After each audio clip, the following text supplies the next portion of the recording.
Bien. Saludos. Voy a empezar la sesión de hoy recordando lo que alcanzamos a ver en la última clase, las últimas tres clases.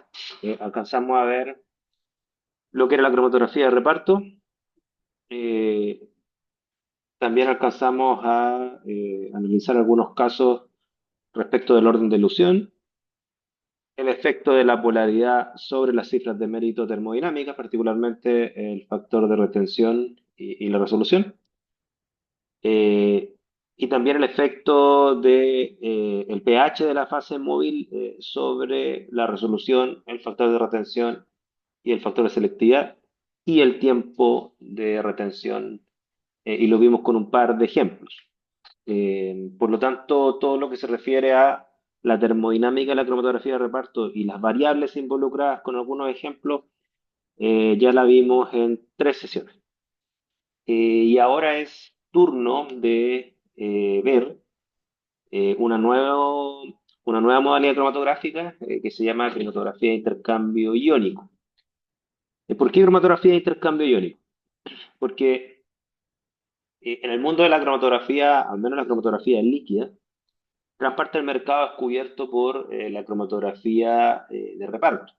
¿Por qué? Porque con eso podemos separar y por lo tanto identificar y cuantificar analitos de tipo orgánico neutro. ¿Ok? En el mundo de los analitos iónicos, claro, la mayoría son iones elementales, por ejemplo, ion sodio, ion potasio, ion calcio.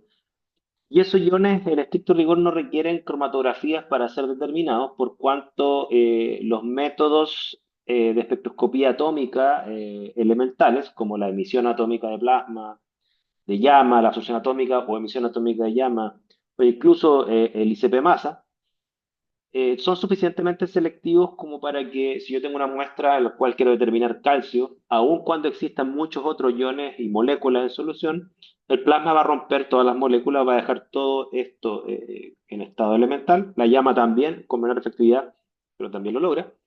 Y las señales elementales, tanto en modalidad de espectroscopía atómica, en absorción o emisión, o en ICP masa, son suficientemente selectivas como para que, aun cuando al detector de óptico o de masas llega a una mezcla de sustancias elementales, las señales son suficientemente selectivas y por lo tanto no se requiere un método de separación previo a la detección.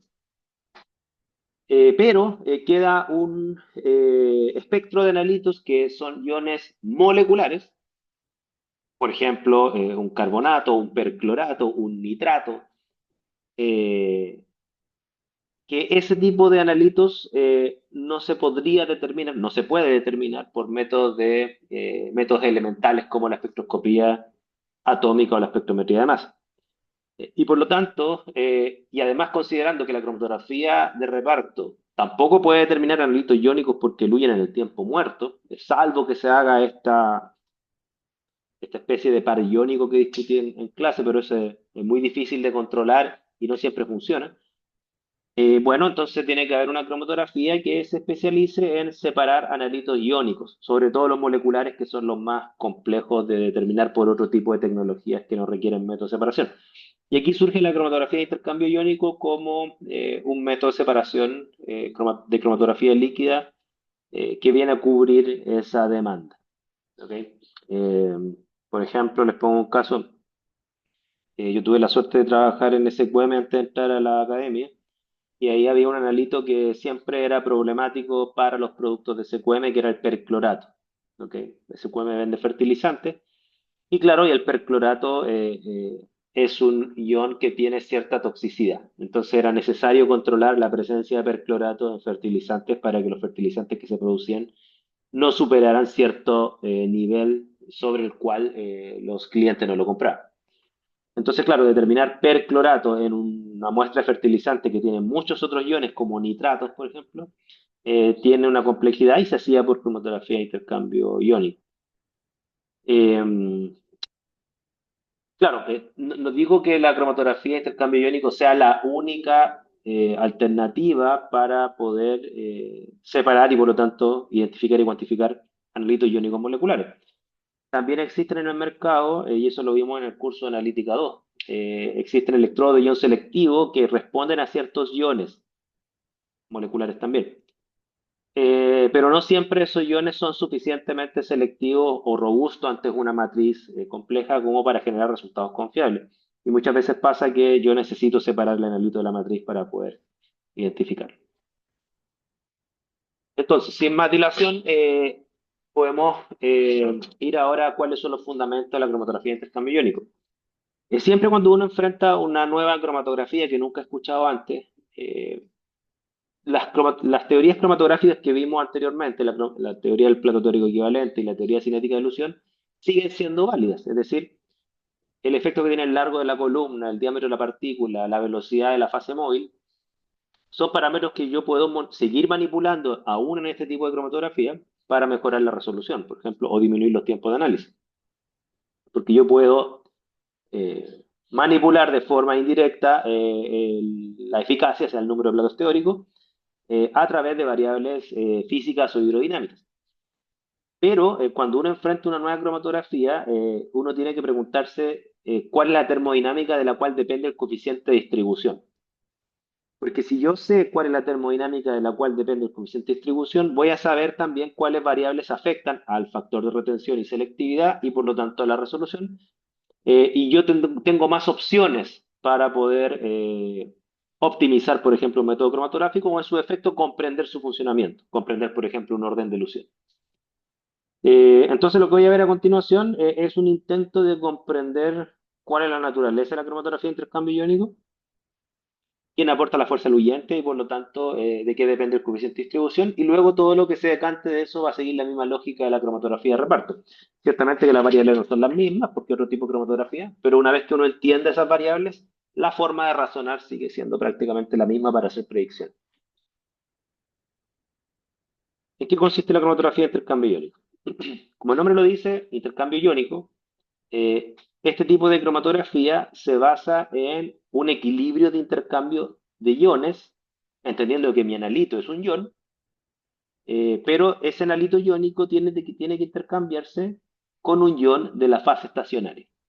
Por ejemplo, aquí en esta figura, ¿qué es lo que estamos viendo? Voy a poner aquí el puntero del mouse. Estamos viendo, por ejemplo, que es muy común que en cromatografía de intercambio iónico la fase estacionaria, esta que está acá, ¿no es cierto?, es una fase sólida, pero es una resina funcionalizada. En este ejemplo estaría funcionalizada por grupo sulfonato. ¿Ok? Por ejemplo, molecularmente se vería como la estructura polimérica de la izquierda. Entonces, por ejemplo, serían varios monómeros entrecruzados con anillos bencénicos. Estos anillos bencénicos están funcionalizados por el grupo sulfonato. El grupo sulfonato, como proviene del ácido sulfúrico, se comporta como un ácido fuerte, es decir, si bien es cierto, es negativo el grupo sulfonato, va a tener por atracción coulombica un contraion, en este caso el ion hidrógeno, ¿ok? Protón, pero ese protón se disocia completamente. Y lo que yo puedo tener entonces es que ante la presencia de un analito catiónico, que sería la reacción que está acá arriba, la reacción de intercambio de iones, mi analito catiónico se va a intercambiar por el catión, que sería el contraion del grupo sulfonato. Es decir, entra un catión, mi analito, o un equivalente de catión, y sale un equivalente de catión de la fase estacionaria. Porque la fase estacionaria no puede estar cargada negativamente, debe tener un contraión que estabilice la sustancia, ¿no es cierto? Que hay un principio de electroneutralidad ahí. Entonces, se genera un intercambio de iones. Entonces, mi analito se va a retener ahora por carga con la fase estacionaria. En este ejemplo, la fase estacionaria es negativa, por lo tanto, mi analito catiónico se va a retener. Eh, y va a depender de la afinidad que tenga por la fase estacionaria, o sea, qué tan fuerte es esa atracción culombica. De eso va a depender de si a nivel molar mi analito va a eluir con mayor o menor tiempo de retención.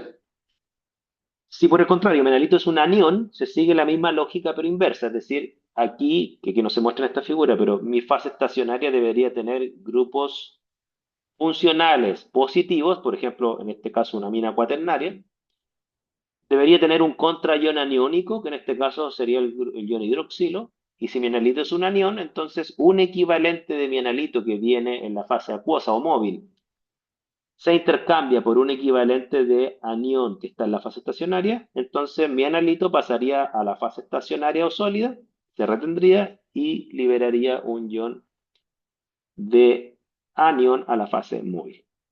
Entonces, la retención no está basada, como en cromatografía de reparto, en un reparto entre dos fases por un principio de polaridad, sino que está basado en un reparto entre dos fases por un principio de atracción coulombica y una reacción de intercambio de iones. Visto desde el punto de vista instrumental, sería algo más o menos así. Ya esto lo tomé de una foto de un proveedor, una foto bien básica obviamente, pero para que entiendan la lógica. Entonces, ¿qué se basa la cromatografía de intercambio de iones? Es que yo tengo una columna, esa columna puede retener cationes, por lo tanto sería cromatografía de intercambio catiónico. O aniones, se llamaría cromatografía de intercambio aniónico, cada columna tiene su uso. Las figuras geométricas representarían los iones de analito, ¿ok? La fase móvil, tiene que haber una fase móvil que va a estar bombeando para que ese analito avance, pero en esa fase móvil debe ir un ion eluyente. O sea, esto no es agua pura. Debe ser, por ejemplo, agua con un cation o con un anión para que el equilibrio de intercambio ocurra y mi analito eluye. Por ejemplo, voy a soltar esto un poco. Sería una cosa así. Por ejemplo, ¿cuál es este caso? En este caso se muestra la separación de tres aniones, fluoruro, cloruro y sulfato. ¿Ok? ¿Cuál es la idea? Que, claro, la columna debe ser un intercambiador de aniones, es decir, como lo que vimos en el caso anterior, la columna debería tener grupos positivos, aminas cuaternarias, para que se retengan estos aniones en ella, ¿no es cierto? Y no eluyan el tiempo muerto. Pero la fase móvil no puede ser solo agua. ¿Por qué? Porque si yo inyecto mi analitos aniónicos y se retienen culómbicamente con la fase estacionaria y estoy bombeando solo agua, esa atracción culómbica es demasiado fuerte y mi analito no eluiría, quedaría retenido irreversiblemente si yo bombeara solo agua. Entonces, ¿qué es lo que hago yo? Bombeo una solución, en este caso de hidróxido de sodio.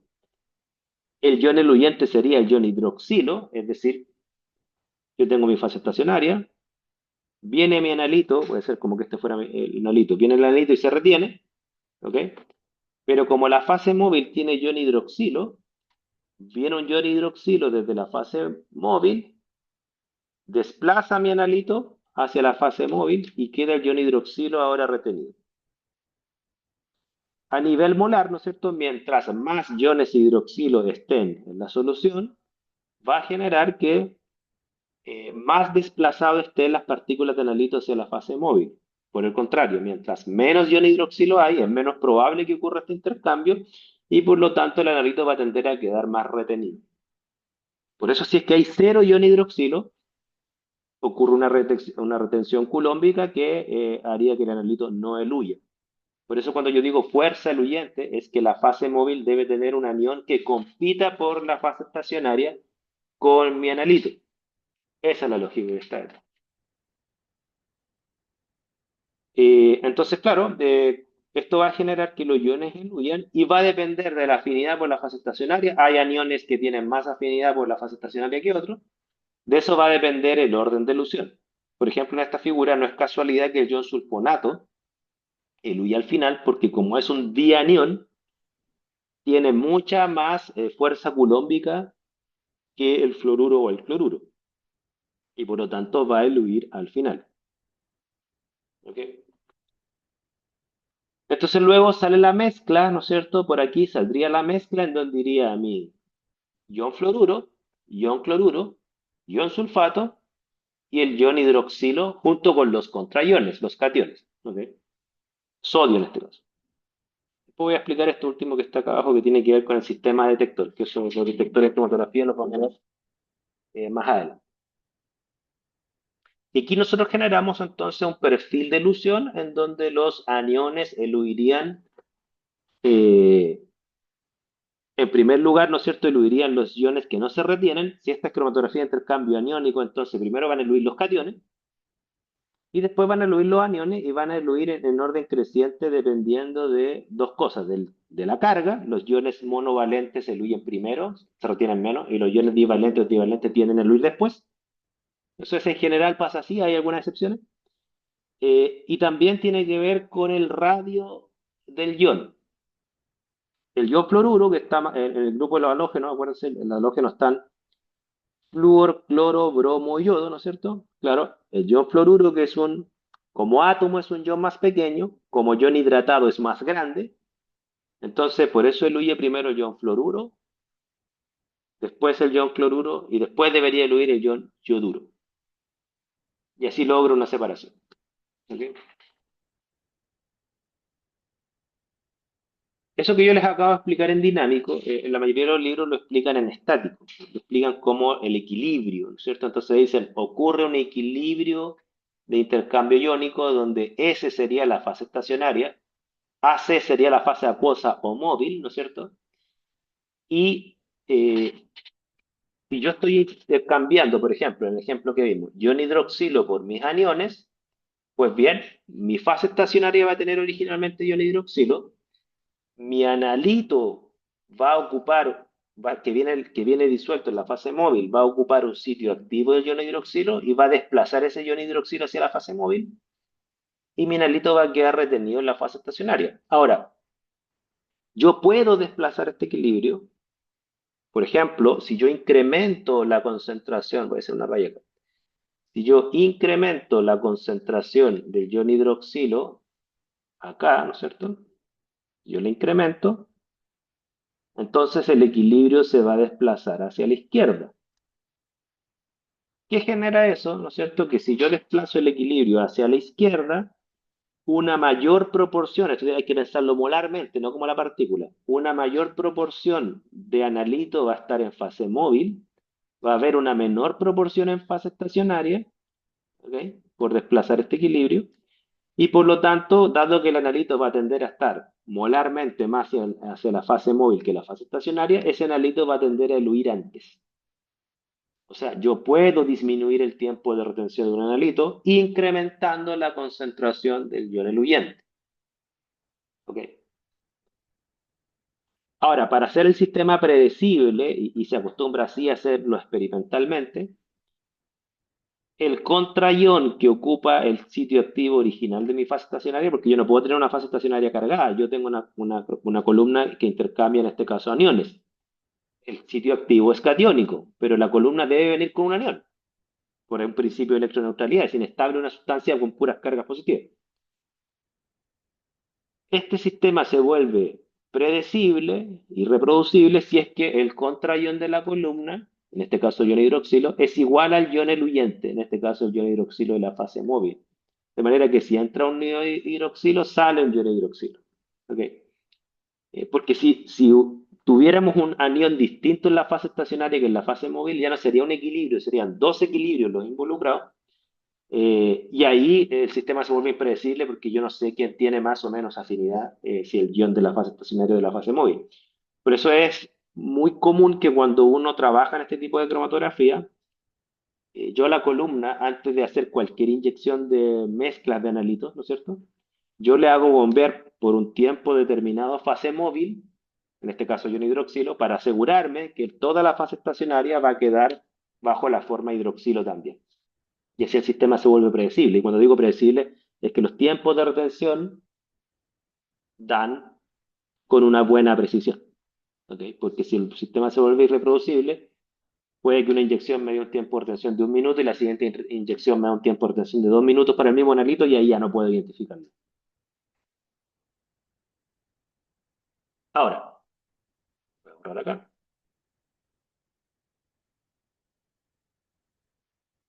Bien. Entonces, si nosotros comprendemos que hay un equilibrio de intercambio y lo unimos a la componente hidrodinámica, que es la que la está tratando de explicar ahora, ahí uno ya puede anticipar más o menos de qué variables depende la termodinámica. Ya le anticipé una, la concentración del ion eluyente. De la concentración del ion eluyente va a depender la retención de mi analito. Es decir, dicho de otra forma, que es lo que vamos a ver a continuación, El coeficiente de distribución depende de la concentración del ion eluyente. No de solo de esa variable, no, pero en parte de esa variable. Voy a saltarme esto un poco. Aquí tiene usted unos cromatogramas más complejos, ¿no es cierto? Este es un cromatograma, que son reales, son de un proveedor, es de un sistema de intercambio iónico, donde se separan 7 analitos. ¿Se fijan? Tenemos ion fluoruro, cloruro, carbonato, sulfato, nitrato y fosfato. Aquí utiliza un detector relativamente sensible, de hecho estos tienen concentraciones incluso bordeando de un ppm, un poco más, un poco menos. Si ustedes se fijan acá, las señales que sostienen para los 6 analitos, ¿cierto? Se ve que tiene cierta diferencia respecto al fondo. Y hay una separación bastante buena, a pesar que separar 6 especies en 25 minutos, por experiencia les digo, igual es mucho tiempo perdido. Pero por lo menos se puede resolver un problema analítico que no se puede resolver por casi ninguna otra cromatografía que existe, al menos la experiencia que manejo yo, ¿ya? Para lograr el intercambio aniónico o catiónico hay distintos grupos funcionales. Los que más se tienden a vender en el mercado serían para intercambiar cationes, los grupos sulfonato, que vienen originalmente protonados, y para intercambiar cationes, los grupos de aminas cuaternarias, porque se requiere que sean ácidos o bases fuertes, ¿no es cierto?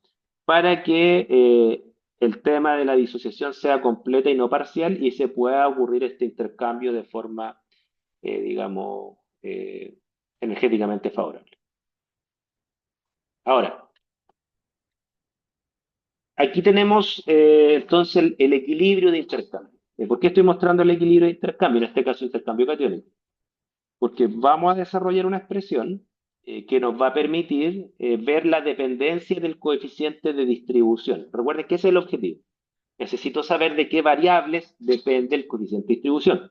En el caso de la cromatografía de reparto, yo les mostré las expresiones de Snyder, que nos mostraban que el factor de capacidad y por lo tanto el coeficiente de distribución, que es directamente proporcional a este, dependía de la polaridad de las fases móviles. Y eso él lo obtuvo, ese modelo matemático lo obtuvo experimentalmente. ¿Ok? Acá podemos ver que si es que aceptamos que es lo que nos dice la química, ¿no es cierto? Que existe un intercambio de iones, en este caso catiónico, en donde M sería mi analito catiónico y H sería el contraión en la fase estacionaria y por lo tanto sería el ion eluyente también en la fase móvil. Pues bien, ocurriría este intercambio en donde un equivalente de metal que está en la fase móvil o acuosa se intercambia por un equivalente de protón en la resina o fase estacionaria. R viene de resina, que es una terminología que se ocupa antiguamente. Va a generar una retención en la resina de mi analito y una liberación de protón a la fase móvil. Como todo equilibrio como todo equilibrio químico, podemos levantar una constante de equilibrio. La constante de equilibrio, que sería producto partido por reactivo, ¿no es cierto? Sería entonces la concentración de protón en la fase acuosa o móvil, elevado a su índice estequiométrico, N. Si el catión es bivalente, N sería 2, ¿no es cierto? Si el catión es monovalente, N sería 1. Por la concentración al equilibrio de mi metal en la resina o fase estacionaria, y todo esto dividido por la concentración del protón en la fase estacionaria, resina, y mi concentración de analito en la fase móvil. ¿Por qué es importante esta expresión? Porque a partir de esta podemos identificar el coeficiente de distribución y las variables de las cuales depende. Eh, por ejemplo, un segundo. Por ejemplo, esto lo voy a hacer primero rayando y después les voy a mostrar cómo aparece en el PowerPoint. Ya podemos anticipar que, bueno, esta es una constante, no es una variable, ¿ok? Pero ya podemos anticipar, por ejemplo, que esta parte de la constante de equilibrio que está acá, ¿ok? Que sería mi analito en la fase estacionaria al equilibrio partido mi analito en la fase móvil al equilibrio. Bueno, esto es lo que nosotros llamamos KD, o si esto está condicionado, D, ¿ok? Ahí ya está el coeficiente de distribución.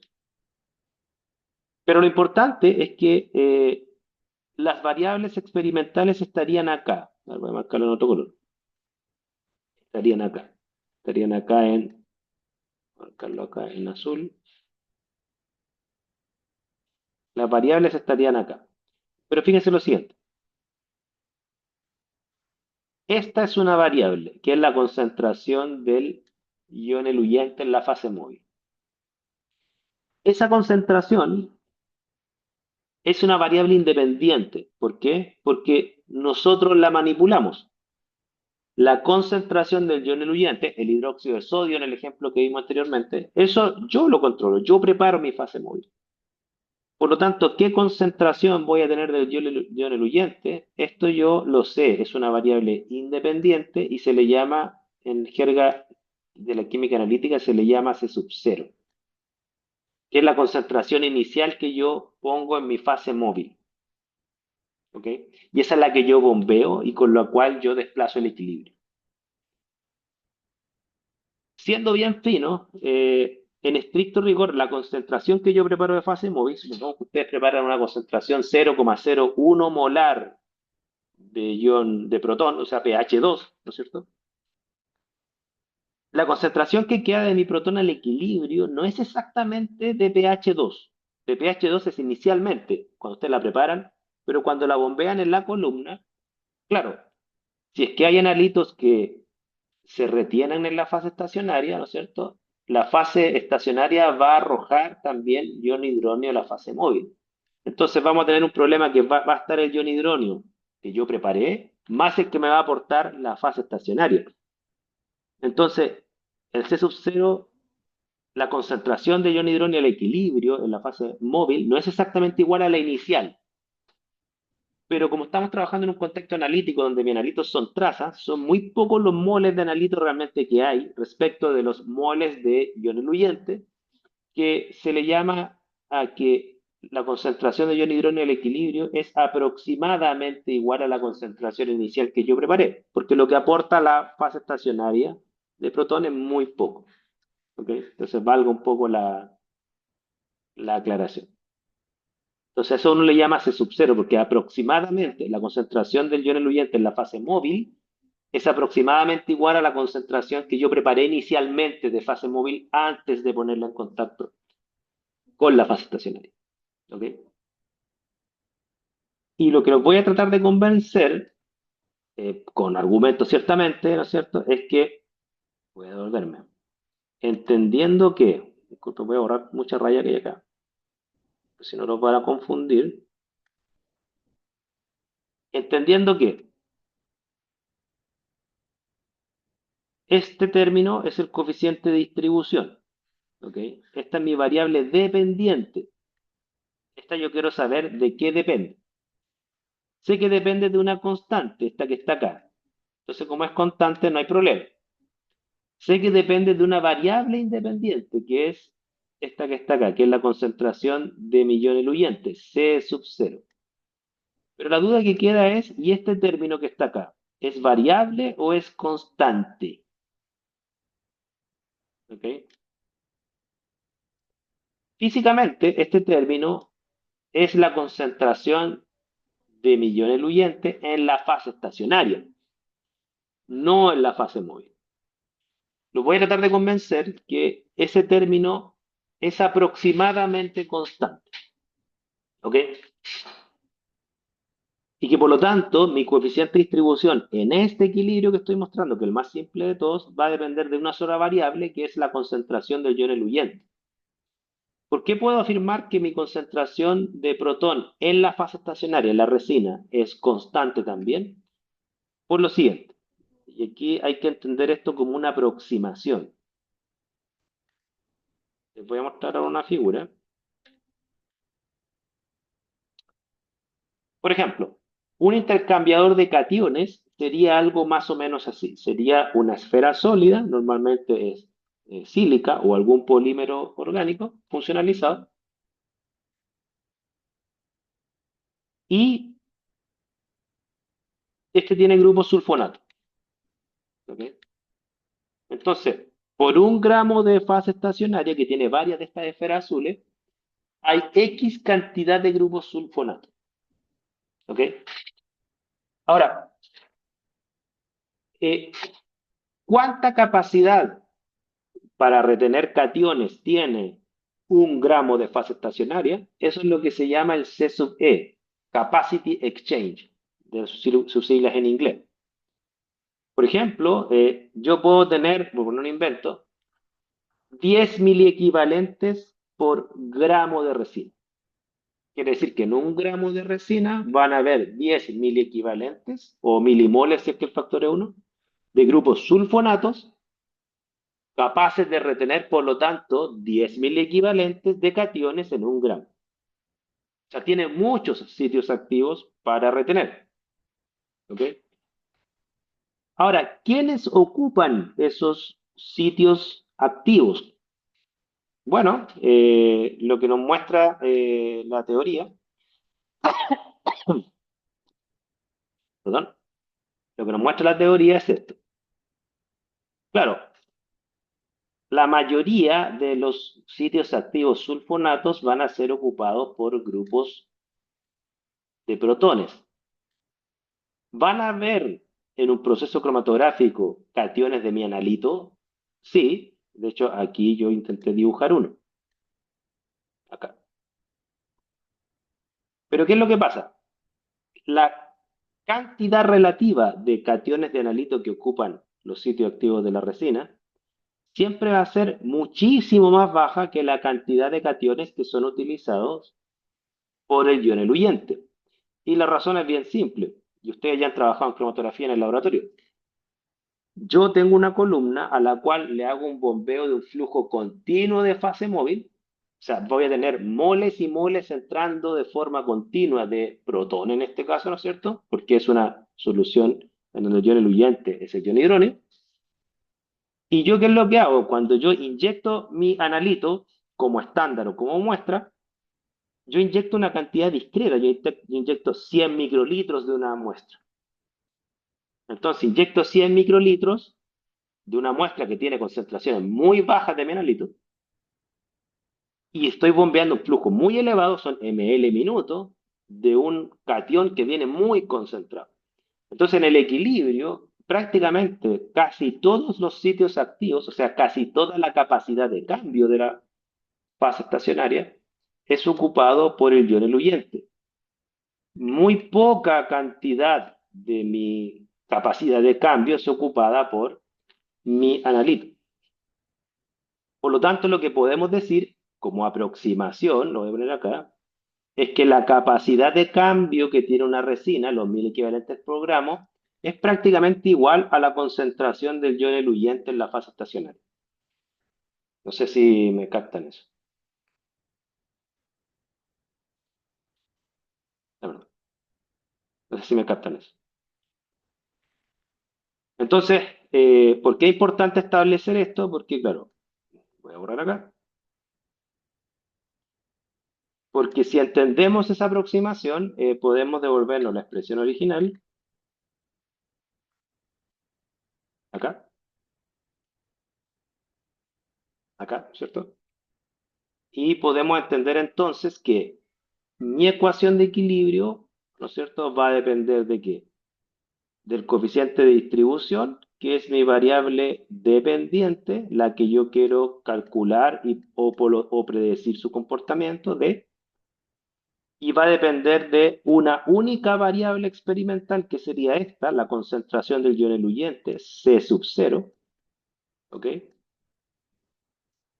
La concentración del ion eluyente en la fase estacionaria, por lo que acabo de decirle, es constante y se aproxima más o menos igual a la capacidad de cambio que tiene la fase estacionaria, y este término también es constante.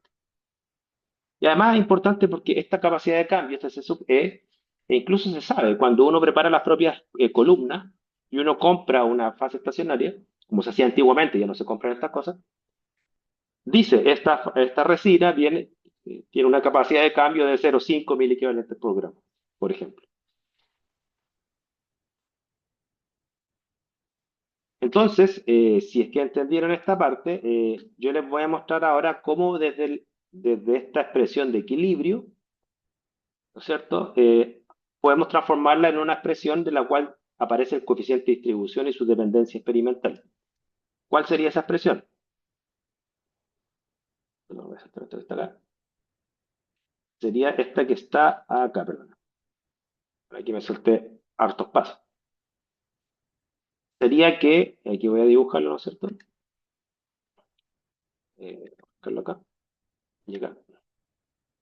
Sería que, por ejemplo, si mi intercambio fuera entre mi ion eluyente, protón, y mi analito sodio, supongamos,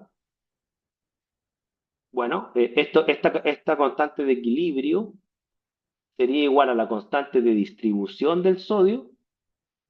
O sea, aquí estaría mi sodio, disculpe que lo dibuje, no voy a hacerle mejor contexto porque si no me va a quedar muy horrible.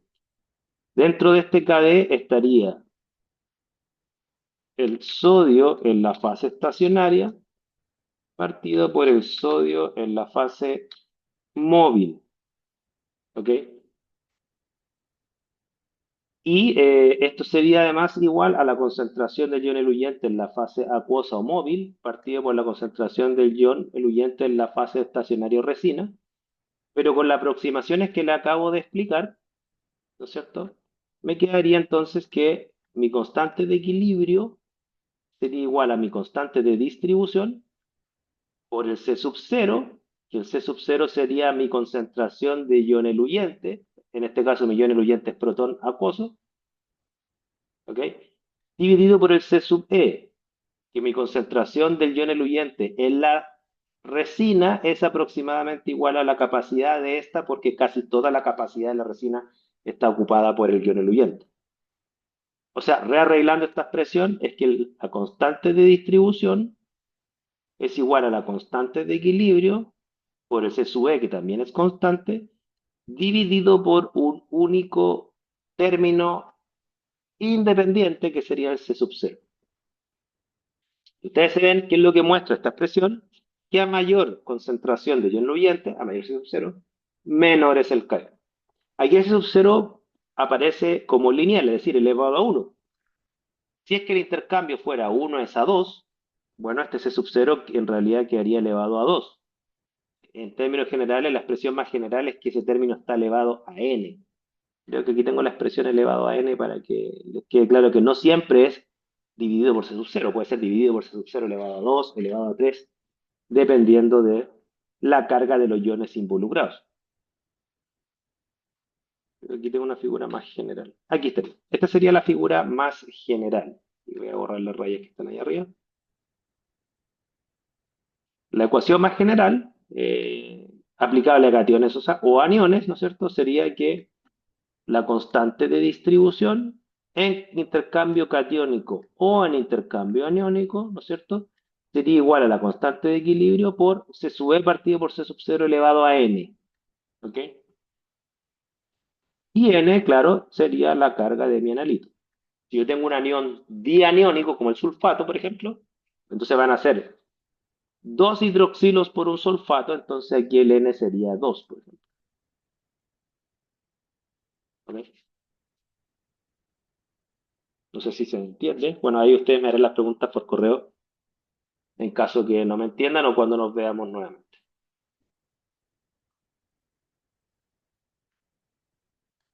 Voy a volver acá.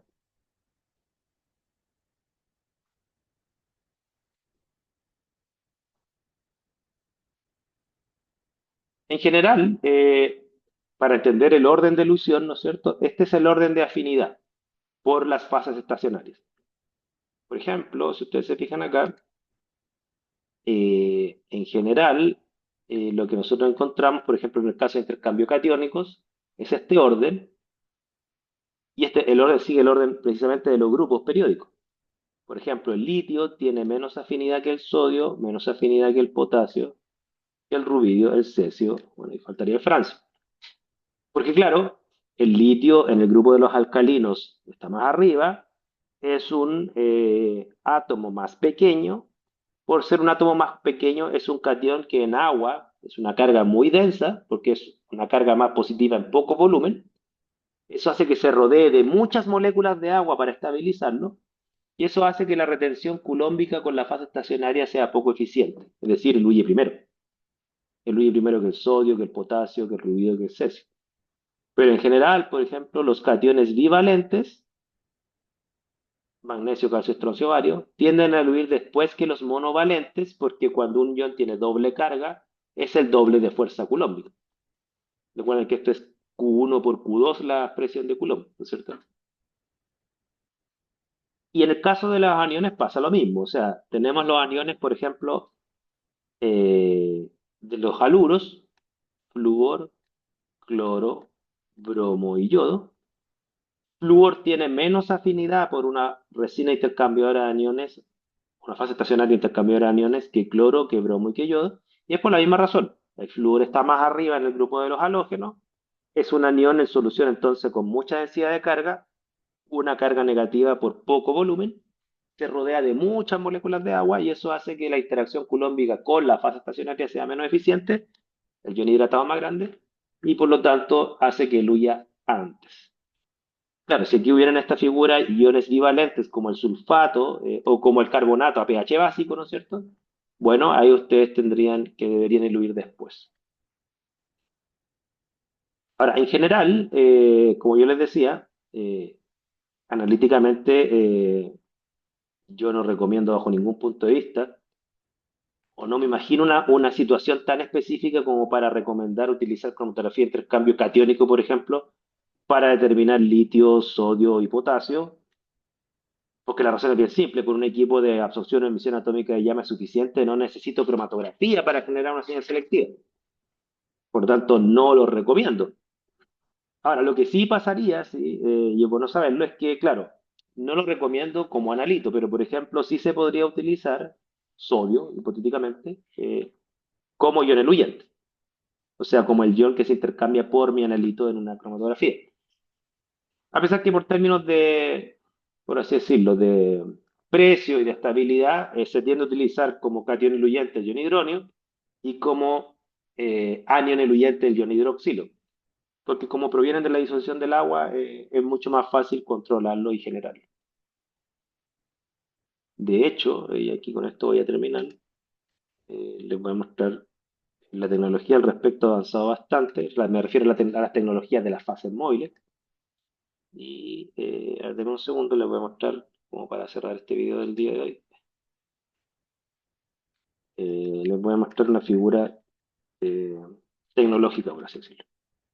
Denme un segundo. Eh,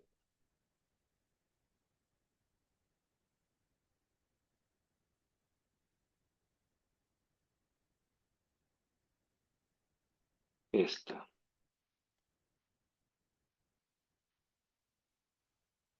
Eh, sí. Pero les voy a explicar esta. Eh, Como yo les decía, cuando uno está buscando fase móvil, esa fase móvil, antiguamente yo la preparaba con sales. Por ejemplo, si yo necesitaba, como ion diluyente, ion hidroxilo, bueno, entonces disolvía hidróxido de sodio o hidróxido de potasio en una botella y bombeaba esa solución a la columna, ¿no es cierto? Pero claro, pero como el ion hidroxilo o el ion hidronio se pueden generar también por electrólisis del agua, tanto como oxidándola o reduciéndola el agua, ¿no es cierto? Bueno, aquí por ejemplo muestra una figura de un electrogenerador de fase móvil. Estos sistemas yo bueno, tuve la suerte de verlos funcionar. Son bien buenos porque, claro, ¿cuál es la idea de esto? Aquí lo voy a rayar. Sería que, claro, ustedes tienen una solución de potasio acá, en este cartridge, ¿ok? Creo que este es cloruro de potasio, si no lo recuerdo. ¿Ya? Y ustedes bombean agua, aquí el agua va por acá, ¿no es cierto? Y esto se topa con un electrodo. ¿Qué es lo que hace ese electrodo? Ese electrodo funciona como cátodo, es decir, reduce el agua. Si ustedes se fijan, aquí tenemos el agua, y lo transforma a hidrógeno en términos redox, es decir, el hidrógeno pasa de estado de oxidación +1 en el agua a cero, ¿no es cierto?, en el gas hidrógeno, y se genera como subproducto ion hidroxilo. Entonces, claro, producto de esa electrólisis, sale de este sistema ion hidroxilo. Ahora, obviamente bueno, obvio para alguien que estudia química, obviamente, esto no es tan obvio para gente que no estudia química, eh, yo tengo que electrolizar el agua en un medio salino, o sea, yo no puedo electrolizar agua pura, ¿no es cierto? Entonces tiene que haber iones para que genere movilidad. Claro, por eso aquí este reservorio tiene sales de potasio, de forma de que tenga poca resistencia al agua, se pueda generar la electrólisis sin un sobrepotencial tan grande, y con eso yo genero entonces ion hidroxilo, pero lo que se diluye en realidad es una solución de hidróxido de potasio. Y eso es lo que va a parar a la fase móvil. Y si yo quiero incrementar la concentración de ion hidroxilo, bueno, basta con que yo incremente la corriente. Mientras más corriente circule, más moles de ion hidroxilo van a generarse y por lo tanto va a aumentar la concentración de ion hidroxilo que va a llegar a la columna. Entonces ahí tengo un electrogenerador de fase móvil, entonces yo con una sola botella puedo generar distintas concentraciones de ion hidroxilo sin andar cambiando las botellas. Entonces es súper eficiente desde ese punto de vista. Si ustedes el día de mañana tienen la posibilidad de adquirir uno de estos, independiente de la marca, obviamente, sacan el cálculo y muchas veces lo que uno ahorra en preparar varias soluciones, el tiempo que uno pierde, ¿no es cierto?, en cambiarla, acondicionar la columna. A veces tener este sistema donde uno lo setea en una ventana de Windows, muy óptimo para cambiar la composición de la fase móvil muy rápido, sin grandes complejidades. Y como yo siempre le insisto en el curso, ¿no es cierto?, finalmente, a nivel privado, lo que importa es que la suma dé más positiva en términos de ganancia económica. Y si eso se justifica, que los cálculos lo dan, es una buena inversión. Eh, claro, entonces, en la figura que yo les mostré anteriormente, y aquí lo redondeo este caso porque se lo expliqué parcialmente solamente, es que, claro, este cromatograma que está acá no es un cromatograma isocrático. ¿Cuál es la fase móvil en este cromatograma? El intercambio de aniones. ¿Cuál es el anión eluyente? Hidróxido de potasio. ¿Qué concentración de hidróxido de potasio? Bueno, en realidad en esta figura lo que se hizo fue un gradiente, no se aplicó una fase isocrática. Se partió con una concentración 1 milinormal o milimolar, ¿no es cierto? Eh, y se aumentó en 20 minutos hasta 50 milimolar. Se multiplicó por 50 la concentración. ¿Ok? Y eso se mantuvo hasta el minuto 25 y después se bajó hasta 1 milimolar para reequilibrar la condición inicial. Y así se obtuvo este cromatograma. Y claro, con una sola botella y la electrólisis de esta permite cambiar la composición de la fase móvil de forma bien rápida. El hecho que hayan aumentado a partir de 20 minutos, más o menos a partir de acá, ¿no es cierto? De acá, a partir de más o menos esta zona, que aumentaran la concentración muchísimo, 50 veces la concentración del hidróxido de sodio, debe ser probablemente porque las especies 5 y 6, que en este caso serían nitrato y fosfato, deben tener un coeficiente de distribución muy elevado y por lo tanto, como vimos nosotros en las expresiones, si yo incremento el C sub 0 50 veces, porque estoy incrementando la concentración de hidróxido de potasio, que es el C sub 0, de 1 a 50, estoy bajando entonces el coeficiente de distribución 50 veces para el nitrato, por ejemplo, y esa es la única forma de hacerlo diluir rápido a pasado los 20 minutos. Probablemente si hubieran dejado el cromatograma siempre a 1 milinormal, la señal 5 y 6 hubiera eluido tan retrasadamente que nunca hubiera aparecido en el cromatograma en un tiempo prudente, porque nadie anda mirando un cromatograma por 20 horas, ¿no es cierto? Entonces, bueno, ahí tienen ustedes un ejemplo de cómo se piensan bien estas cosas, aplicando la teoría y aprovechando la tecnología asociada a esto. Eso. Ahora Con eso más o menos estoy explicando los fundamentos de la cromatografía de intercambio aniones. Esta cromatografía tiene un par de complejidades que las vamos a ver en las próximas clases, y es la siguiente, que como el nombre lo dice, el analito se retiene en forma iónica, catiónica o aniónica. Pero si yo tengo un analito que tiene propiedades ácido-base, por ejemplo, supongamos que mi analito fuera un aminoácido, ¿cierto? Pues bien, uno sabe que la carga en solución de estas especies que tienen dependencia de ácido-base va a depender del pH de la fase móvil. Entonces, yo también tengo que considerar en esos ejemplos donde mi analito posea propiedades ácido-base, tengo que considerar el equilibrio competitivo que tiene la química ácido-base sobre la carga de mi analito. Entonces, el coeficiente de distribución que estuvimos hablando toda la clase, ¿no es cierto? Que depende del C sub 0, efectivamente depende del C sub 0, de la concentración del ion diluyente, pero también va a depender de los equilibrios secundarios, también va a depender del alfa del analito, por así decirlo. Entonces, lo que vamos a ver en la próxima clase es cómo uno razona cuando se enfrenta a una circunstancia en donde el analito tiene propiedades ácido-base y por lo tanto el pH va a afectar su coeficiente de distribución.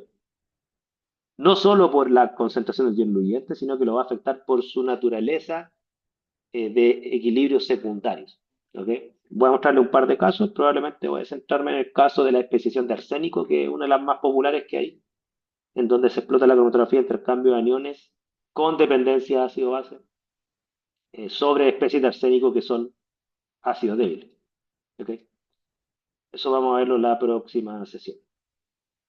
Y con eso quedamos hasta ahora. Recuerden que la próxima semana, si todo vuelve a la normalidad, tendríamos la prueba martes y miércoles. Si no, la prueba sería solo el miércoles en modalidad sincrónica si es que las movilizaciones continúan. Eso, estamos en contacto y bueno, espero que les haya servido este video a ustedes, mis estudiantes y cualquier otra persona que lo aproveche. Saludos.